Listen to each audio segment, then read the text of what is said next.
The first thing Elijah Voss noticed about the throne room of the Virellian Empire was that the crown floated. Not metaphorically, not artistically, literally. It hovered a few inches above a crystal pedestal in the center of the chamber, rotating slowly beneath a beam of pale violet light that descended from somewhere far above the vaulted ceiling. The crown looked less like jewelry and more like a fragment of a dying star. Silver arcs curved around a pulsing core of blue energy, and thin ribbons of light drifted from it like lazy comets. Elijah stared at it. Then he looked around the room, then back at the crown. "June," he whispered into the small receiver hidden behind his collar. "Why is the crown floating?"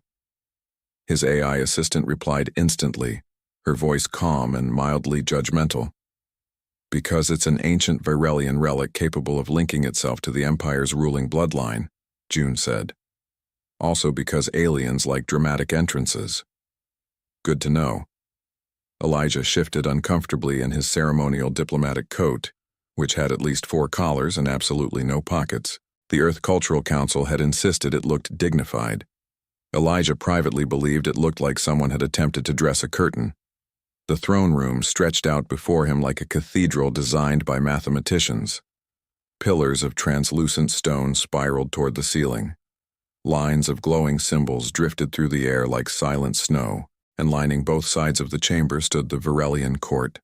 Tall, elegant, terrifyingly calm. Their long silver ears angled slightly backward as they watched the lone human ambassador standing at the center of the room like a confused tourist who had wandered into a royal wedding. June whispered again. "Protocol reminder.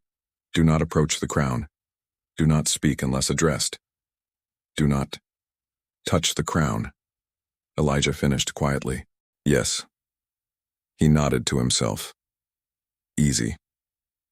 Across the chamber, a set of towering doors began to open with a low, resonant hum. The entire court bowed in perfect synchronization. The Empress was arriving.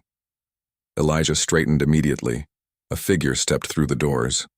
Empress Seraphine Vaelaris, moved like gravity, had personally agreed to behave itself around her. Her robes flowed behind her in soft waves of midnight fabric threaded with faint lines of gold light.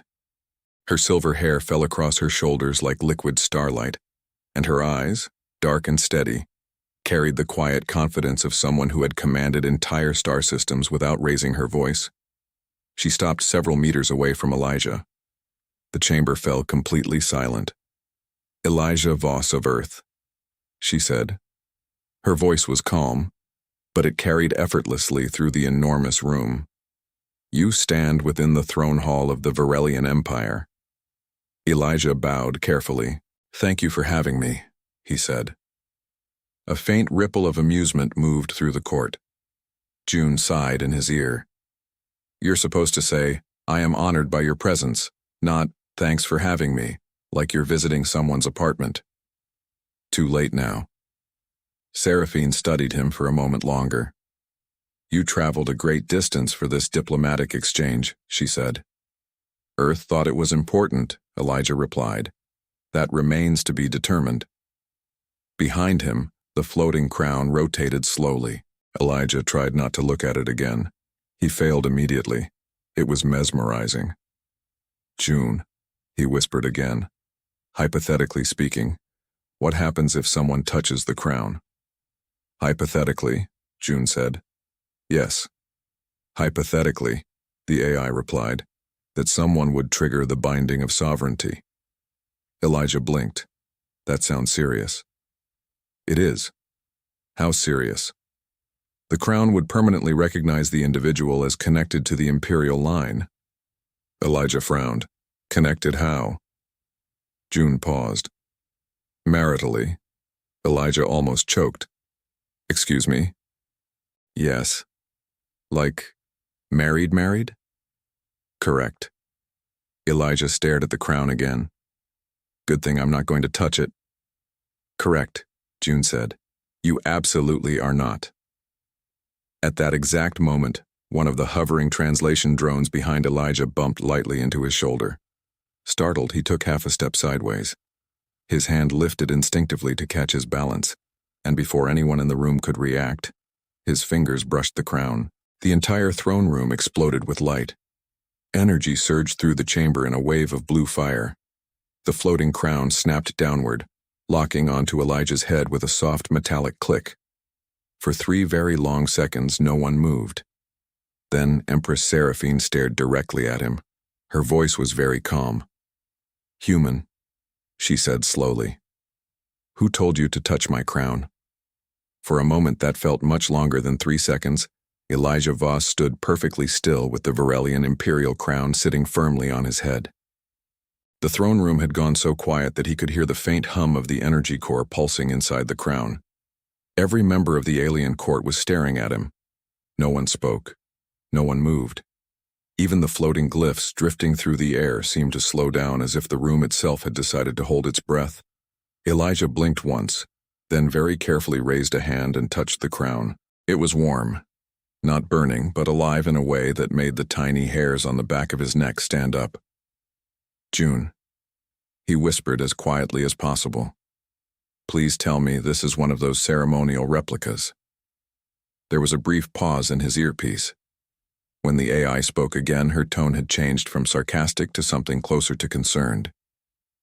"That is not a replica," June said. "That is the authentic Virellian crown of sovereignty." Elijah swallowed. "And the binding thing?" "Also authentic."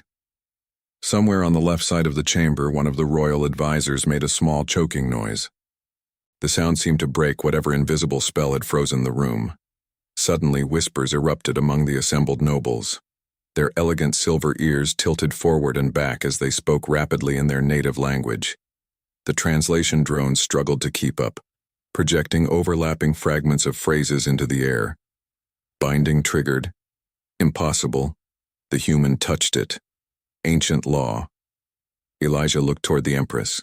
Seraphine Vaelaris had not moved. She stood exactly where she had been before the explosion of light, her dark eyes fixed on him with a level of focus that made him feel like a particularly interesting laboratory specimen. Her expression was not angry. That would have been easier to deal with. Instead, she looked thoughtful. Slowly, she began walking toward him. Each step echoed softly across the polished floor of the throne hall. The whispers among the court died down again as the Empress approached. Elijah resisted the urge to take a step backward. June spoke again in a low voice. "For the record," she said, "this is the worst diplomatic incident Earth has produced in approximately 230 years." "Only 230? Elijah muttered. "That seems optimistic." Seraphine stopped directly in front of him. Up close, she was even taller than he had realized. The crown on his head pulsed faintly with blue light, and thin lines of energy began drifting from it toward her like invisible threads searching for a connection.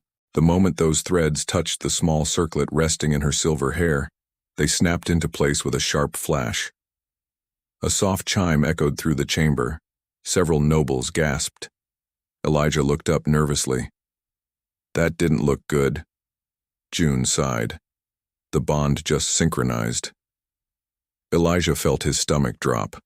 Seraphine tilted her head slightly, studying him as though she were solving an equation that had unexpectedly changed variables. "The crown has recognized you," she said calmly. Elijah raised both hands.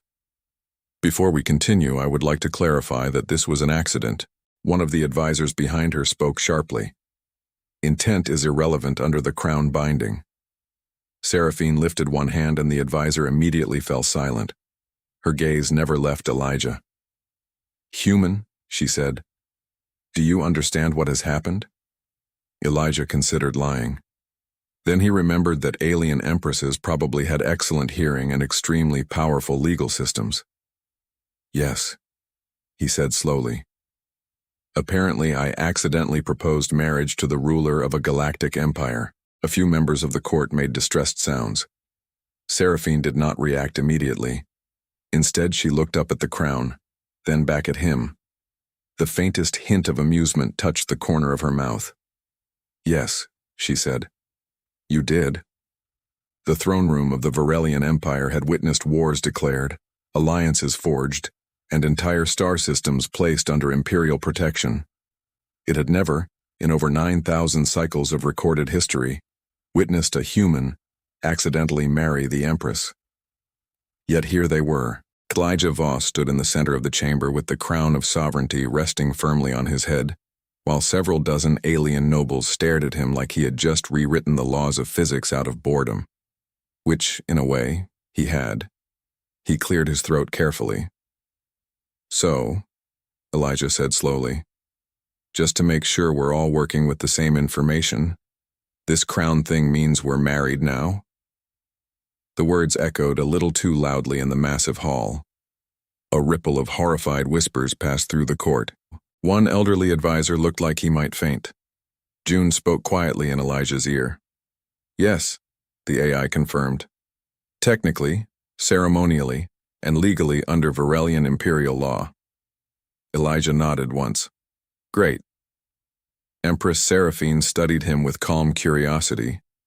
The faint blue threads of energy connecting their crowns were still visible, drifting gently through the air like strands of light caught in slow motion. "The crown binding is an ancient mechanism," she explained to him. "It recognizes only two forms of legitimacy, bloodline or union." Elijah rubbed the back of his neck. "And I triggered the union version. Yes. Accidentally." "That detail," Seraphine said, "will likely be debated for several decades." Behind her, the advisors had begun arguing again in rapid bursts of their native language. Translation drones projected fragments into the air. Violation of imperial tradition. Foreign interference. The crown chose him. That is not how choosing works. Elijah leaned slightly toward Seraphine. "Is it always this loud?" he asked quietly. "Only during moments of historic embarrassment," she replied. June hummed thoughtfully in his ear. "I should note that Earth's diplomatic office is currently receiving 12,000 alerts per second," the AI said. "That seems excessive." "They are watching the live feed." Elijah froze. "The what?" Seraphine raised an eyebrow. "You were broadcasting?" June answered immediately. "It was meant to be a private diplomatic archive." "How private?" Elijah asked. "Approximately 47 million viewers at the moment." Elijah closed his eyes for a moment. "Fantastic." The arguing behind Seraphine suddenly stopped when one of the senior counselors stepped forward. He was taller than the others, his robes marked with glowing symbols of rank. His expression suggested he had already developed a headache. "Your Radiance," the counselor said carefully. "The situation must be addressed immediately. The crown binding cannot simply be ignored." Seraphine nodded once. "I am aware. The human must remove the crown." Elijah instinctively reached for it. The moment his fingers touched the metal, the crown released a small pulse of blue energy that pushed his hand away like a polite but firm warning. June cleared her digital throat. "Removal is not possible," she said. The counselor turned toward Elijah sharply. "And why not?" Elijah pointed upward. "It zapped me." June continued calmly. "Once the crown binding activates, it cannot be undone without the completion of 3 imperial verification trials." The chamber went silent again. Seraphine's gaze sharpened slightly. "You are familiar with our law," she said to June. I read quickly. The counselor folded his hands inside his sleeves. "Then the path forward is obvious," he said. "The human must undergo the trials. If he fails, the bond dissolves and the crown returns to its rightful sovereign." Elijah blinked. "Trials?" June sighed softly. "I was hoping they'd forgotten about those." Elijah looked at Seraphine. "Let me guess," he said. "Ancient, dangerous, possibly humiliating?" Seraphine considered that. "Yes." "How many?" 3. Elijah nodded slowly. "Of course there are 3. The counselor stepped closer. "If the human survives the trials and proves worthy of the crown's decision, then the binding will become permanent." Elijah stared at him. "Permanent, permanent?" "Yes." He exhaled. So if I pass, I stay married to the Empress of a Galactic Empire. That is correct. Elijah looked at Seraphine. She looked back at him. There was a long pause. Finally, Elijah sighed. Well, he said, this is going to make Earth's diplomatic paperwork very complicated. Seraphine's eyes flickered with quiet amusement. Yes, she said. It will. The announcement of the trials spread through the Virellian palace faster than a solar flare through open vacuum. Within an hour, nearly every noble, advisor, and observer inside the imperial complex had gathered around the trial chamber balconies to watch what many of them clearly expected to be the shortest marriage in imperial history. Elijah Voss stood at the center of the enormous circular arena, looking up at tier after tier of elegant alien spectators who were whispering to each other while discreetly pointing at him. The crown of sovereignty still rested on his head, glowing faintly like it was enjoying the attention. Elijah tugged gently at the collar of his diplomatic coat and leaned slightly toward the small comm receiver behind his ear. June, he murmured, just to confirm something. Yes, the AI replied. These trials are absolutely not designed for humans, right? Correct. Fantastic. At the far end of the arena, Empress Seraphine Vaelaris appeared on a raised observation platform. Her posture was composed as always, though Elijah thought he detected a hint of curiosity in her expression. Beside her stood several imperial counselors, all of whom looked deeply skeptical about the human standing below them. One of them activated a hovering projection disc that drifted into the center of the arena. A calm mechanical voice echoed throughout the chamber. Trial 1, the trial of mind. Elijah crossed his arms. That sounds promising, he muttered. June hummed thoughtfully.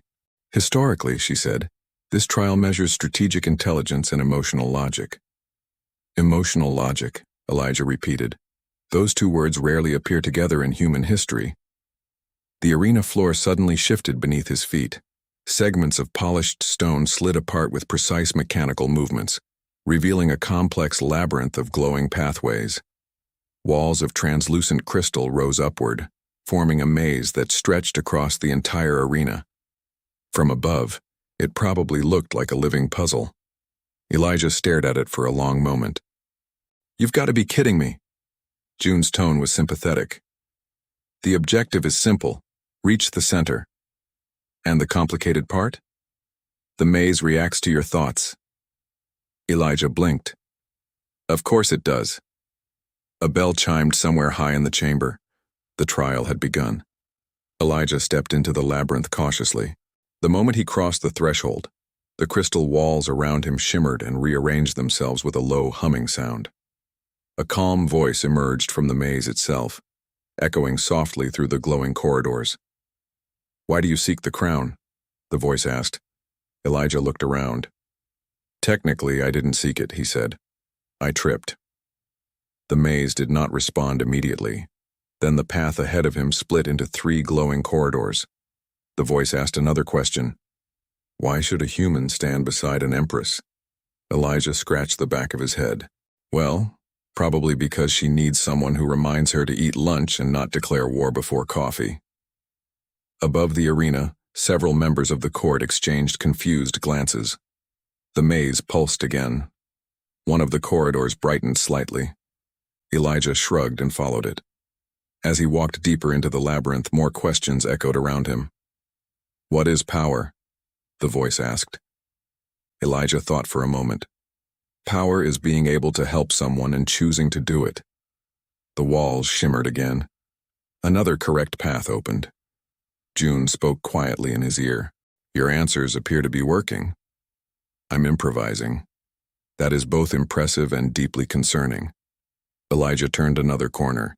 The maze opened into a circular chamber where a small platform waited in the center. As soon as he stepped onto it, the entire labyrinth dissolved into light. The arena erupted into surprised murmurs. The trial was complete. Elijah looked up at the balcony where Seraphine stood watching him. He raised a hand. Good news, he said. I think I passed the thinking test. Seraphine's lips curved ever so slightly. The murmurs from the balconies grew louder as the light from the vanished labyrinth faded away. Many members of the Virellian court clearly had not expected the human to finish the first trial at all, much less complete it in under 15 minutes. Elijah stood in the center of the arena, still slightly surprised himself, brushing a bit of glowing dust off the sleeve of his diplomatic coat. He looked up toward the imperial balcony where Empress Seraphine and the council were observing. "So," he called out cautiously, "that means I passed, right?" The arena's projection disc pulsed again, and the same mechanical voice echoed across the chamber. Trial 1. Complete. A wave of quiet disbelief spread through the spectators. One of the advisors leaned toward Seraphine and whispered something that translated roughly as, "The maze must be malfunctioning." Seraphine did not look away from Elijah. "It is functioning perfectly," she replied calmly. Elijah exhaled in relief. "One down," he muttered to June. "Only 2 life-altering challenges left between me and permanent accidental marriage." June sounded thoughtful. "Technically, the phrase is imperial union, but your version captures the spirit." The arena floor shifted again beneath his feet, the glowing symbols rearranging themselves into a new configuration. The hovering projection disc brightened. Trial 2. The Trial of Resilience. Elijah squinted slightly. That one sounds less friendly. June immediately began scanning the arena. Historical records indicate this test measures adaptability under unstable environmental conditions. Elijah nodded slowly. "That sentence contains several words I don't like." The ground trembled and a series of metallic platforms rose up around him. Each platform floated at a different height, forming a loose path that zigzagged across the arena. Between them, swirling fields of soft blue energy shimmered like slow-moving clouds. The mechanical voice explained, "The participant must reach the final platform before the cycle completes." Elijah looked at the floating platforms, then back up at the balcony. "Is this supposed to be some kind of obstacle course?" June replied immediately. "Yes." "And the glowing energy fields?" "Gravity distortions." Elijah blinked. Naturally, a tone chimed, signaling the start of the trial. The first platform lifted slightly higher off the ground. Elijah stepped onto it carefully. For a brief moment, nothing happened. Then the platform tilted sharply to one side. "Oh, come on," he said, windmilling his arms to keep his balance. Laughter rippled through the balconies as several nobles leaned forward with sudden interest. Elijah jumped to the next platform just as the first one spun away beneath him. The second platform bobbed like it was floating on invisible water. "June," he said through clenched teeth, "I feel like the designers of this test really disliked gravity." "Correction," June replied. "They enjoyed manipulating it." The next platform drifted upward unexpectedly. Elijah scrambled to grab its edge and hauled himself up before the swirling blue gravity field behind him could pull him sideways. The arena lights shifted color as the challenge intensified. Platforms began sliding and rotating, forcing him to move quickly. From the balcony, Seraphine watched with steady focus. There was no amusement in her expression now, only quiet concentration. Elijah leaped to another platform just as a ripple of distorted gravity tugged at his coat. "Okay," he said breathlessly. "This is definitely harder than the maze." June offered helpful commentary. "Your heart rate suggests you are enjoying yourself." "My heart rate is lying." The final platform hovered several meters away, slowly drifting side to side. Elijah took a deep breath, waited for the timing to feel right, and jumped. For one very long second, he was suspended in the strange gravity field. Then he landed on the final platform with a slightly clumsy thud. The projection disc flashed brightly. Trial 2, complete. Elijah bent forward, catching his breath. Above him, the court erupted into a much louder wave of astonished voices. He straightened and looked up at the balcony again. "I'm starting to think," he said, "this crown really likes me." Seraphine folded her hands calmly. "Or," she replied, "it knows something the rest of us do not." By the time the second trial ended, the atmosphere inside the arena had changed completely. The whispers of disbelief that had filled the balconies earlier were now mixed with something closer to fascination. The human who had accidentally triggered the crown binding was still standing, still breathing, and much to the quiet shock of the Virellian court, still succeeding. Elijah Voss straightened slowly on the final floating platform, brushing invisible dust from his sleeves and glancing upward toward the imperial balcony. His heart was still racing from the jumps and shifting gravity, but he managed a small smile. 2 out of 3, he muttered under his breath. That's statistically encouraging. June responded immediately through the comm link. Your current survival rate is exceeding most historical participants. Elijah raised an eyebrow. Most? Yes, the AI said calmly. Many challengers failed during the second trial. That information would have been useful earlier. You did not ask. The floating platform slowly descended back into the arena floor as the glowing projection disc reappeared above the center of the chamber. The mechanical voice echoed once more through the enormous hall. Trial 3. The Trial of Truth. Elijah looked up. Truth? He repeated quietly. June's voice lowered slightly. This is the most significant trial in the sequence. Let me guess, Elijah said. Also the most dangerous? Not physically. Elijah exhaled. That somehow sounds worse. The arena floor dissolved into a field of shimmering light. Instead of platforms or mazes, a circular space opened around him filled with faint glowing mist. At the far side of the chamber, a single figure slowly appeared within the haze. Elijah's expression shifted when he realized who it was. Empress Seraphine herself had stepped down from the balcony and entered the arena. The crowd immediately fell silent again. Elijah blinked in surprise. I wasn't expecting you to be part of the test, he admitted. Seraphine approached until she stood a few steps away from him, the soft glow of the crown reflecting in her dark eyes. The final trial cannot be observed from a distance, she explained. It requires honesty between those bound by the crown. Elijah glanced upward briefly at the balconies filled with nobles and advisors. And they're all watching? They are. He nodded slowly. Of course they are. The mechanical voice spoke again. The trial of truth measures emotional integrity within the crown binding. June whispered quietly in his ear. In simple terms, the crown is verifying whether the bond between you and the Empress is genuine. Elijah frowned. But the bond happened by accident. Correct, June replied, which is why the crown is checking if something real exists anyway. Elijah looked back at Seraphine.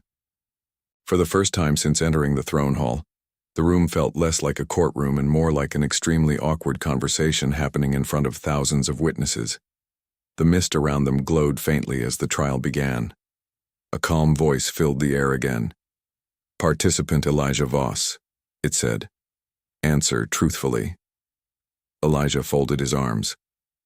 I'll do my best. The voice continued. Why did you reach for the crown? Elijah opened his mouth to repeat the story about the translation drone bumping into him, but then he paused. The glowing mist around them seemed to pulse gently, waiting. He sighed softly. Honestly, he said, because it was beautiful. Several nobles shifted uncomfortably in the balconies. The voice asked another question. Why did you continue the trials instead of surrendering the crown? Elijah glanced briefly at Seraphine before answering. Because everyone in the room assumed I didn't belong here. The mist brightened slightly. And you wanted to prove them wrong? Elijah shook his head. Not exactly. He met Seraphine's gaze again. I wanted to see what would happen if I didn't walk away. The arena remained silent as the glowing light slowly intensified around the two of them. The glowing mist surrounding Elijah and Empress Seraphine continued to pulse softly, as if the ancient crown itself was listening carefully to every word spoken inside the arena. Thousands of eyes from the balconies watched in complete silence. The trial of truth was unlike the other two challenges. There were no puzzles to solve and no obstacles to leap across. Instead, the crown demanded honesty. something far more difficult when an entire imperial court was waiting to judge every answer. The calm, mechanical voice returned. Participant Elijah Voss, answer the next question truthfully. Elijah exhaled slowly. That seems to be the theme today. The mist brightened again. Do you believe you deserve to stand beside the Empress of the Virellian Empire? The question hung in the air like a weight. Several nobles leaned forward, clearly expecting the human to either boast foolishly or collapse under the pressure. Elijah rubbed the back of his neck. Deserve? He repeated thoughtfully. He looked around the enormous chamber filled with towering alien dignitaries, then back at Seraphine. No, he said honestly. A quiet ripple of surprise passed through the court. Elijah continued before anyone could react. I don't deserve it, he said. Not because I'm human, and not because I touched the crown by accident.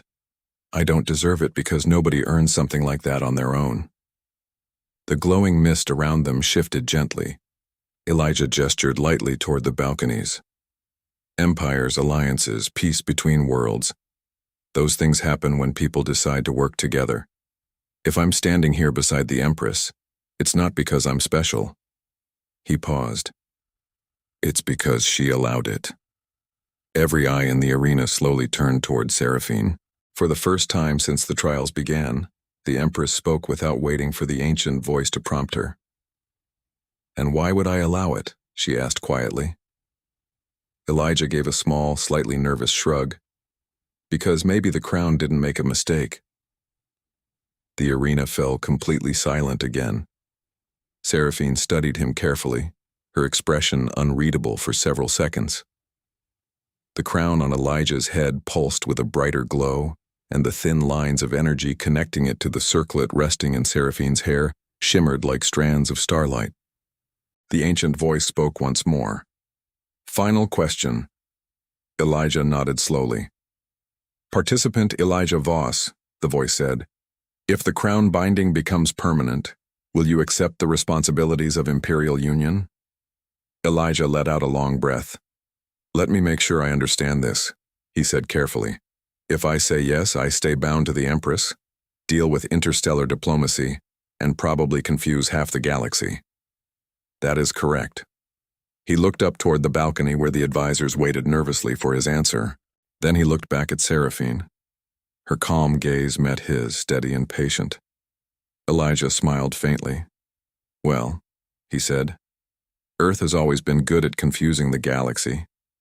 A few scattered chuckles slipped through the balconies. Elijah straightened slightly. Yes, he said clearly. I accept. The crown erupted with brilliant blue light. Energy surged across the arena in a silent wave as the ancient mechanism completed its final verification.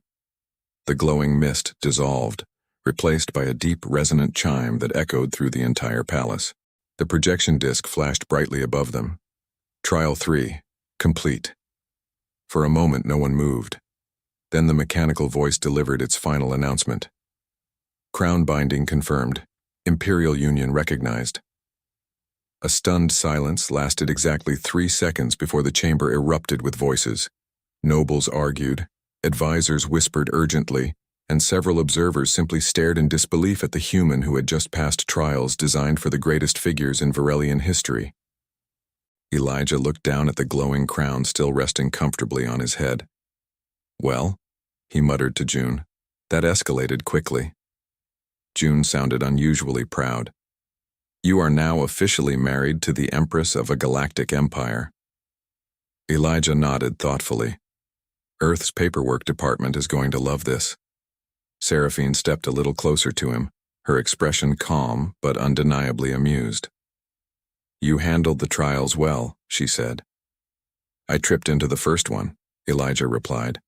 Sometimes, she said softly, history begins with accidents. Far above them, the stars of the Virellian Empire shone through the crystal ceiling of the palace. And somewhere across the galaxy, millions of viewers were still watching the broadcast of the moment a human diplomat accidentally became part of an empire. If you enjoyed this journey across alien worlds and unexpected alliances, there are many more stories waiting to unfold. Supporting the channel helps these adventures continue, so feel free to share the story with fellow explorers and follow HFY Soundscape for the next chapter among the stars.